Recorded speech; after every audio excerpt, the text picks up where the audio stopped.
I'd seen a trailer for Bad Moms, okay, and the trailer just looked toe curling, I have to say, and there hadn't been a press screening, or at least there hadn't been a press screening that I was offered.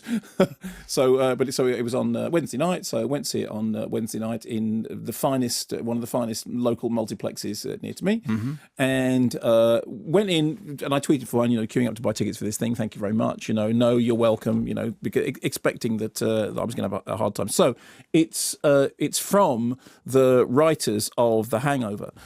Which is, as you know, I've never been a huge fan of The Hangover. In fact, I think you once explained to the leading actor in The Hangover how much I didn't like the film, and you said something like, Mark doesn't like them. He said, "Oh, really? Tell me why." And you did a very fine job of explaining why I didn't like them. So anyway, I went into this with not particularly high expectations. So the story is, Mila Kunis is a sort of soccer mum. She's holding down a job, which the job is meant to be part-time, but it's anything but part-time.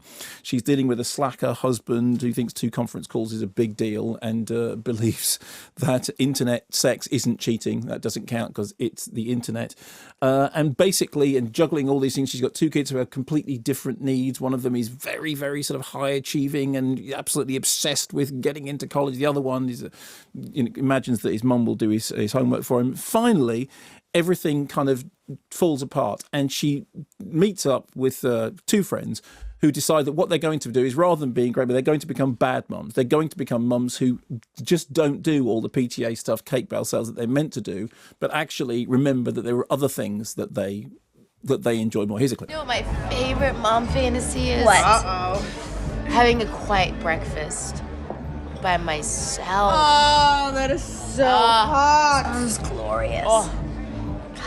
Sometimes when I'm driving all by myself, I have this fantasy that I get into a car crash. Not a big one with fire and explosions, but just like a little one. But I do get injured, and I get to go to the hospital for 2 weeks, and I sleep all day, and I eat Jell-O, and I watch so much TV, and it's all covered by my insurance. My kids bring me balloons, and the nurses rub cream in my feet, and oh my God, it's so amazing. Is that like something you guys fantasize about too? No.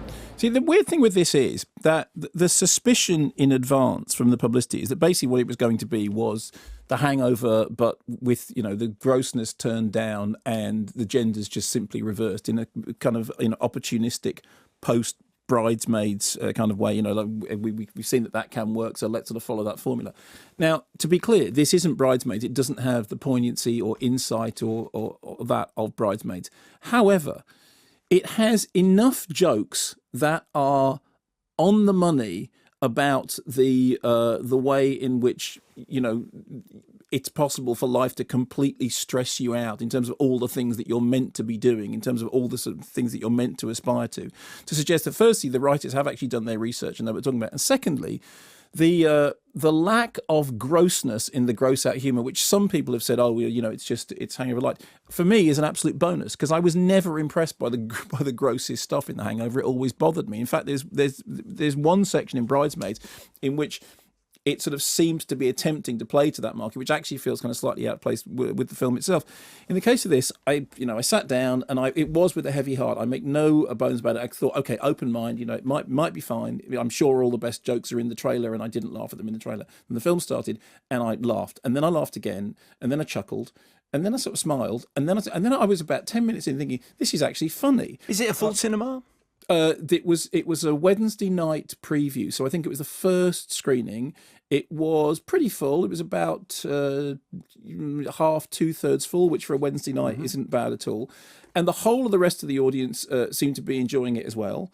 And I went with the prof, who laughed, pretty much consistently all the way through it, as did I. And there was a moment when I was thinking, okay, am I demob happy? Is this because I'm in a particularly good mood? I mean, what happened was we turned up, we bought the ticket, but we were early, so we got a pizza.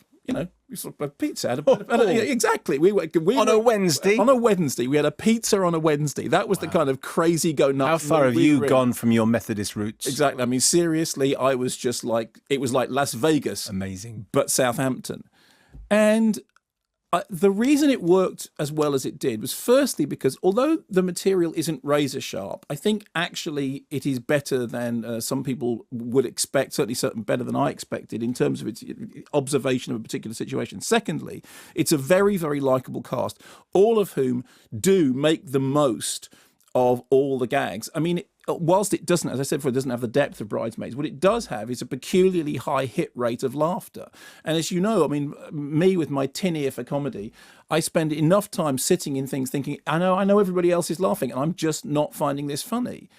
And I chuckled and laughed pretty much all the way through. Third thing is, it has at the end of it, it's now become absolutely the thing, which is at the end of any comedy, you have an outtake gags reel in which we get all the scenes that you've seen before with everyone improvising all the other versions of the jokes they didn't do that didn't make it into the movie. And people say, oh, the gags reel is the best thing.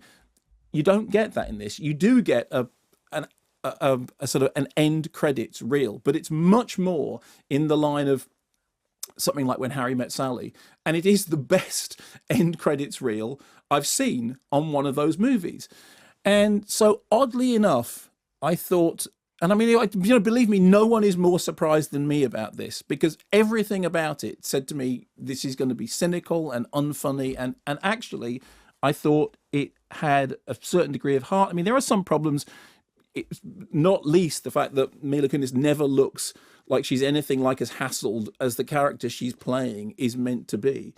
But there is a charm and a wit to it that was wholly unexpected, and the performers all managed to take pretty much every single one of those gags and make them funny. And that, I have to say, therefore, is also probably a credit to the editing, because comedy, so much comedy happens in the editing.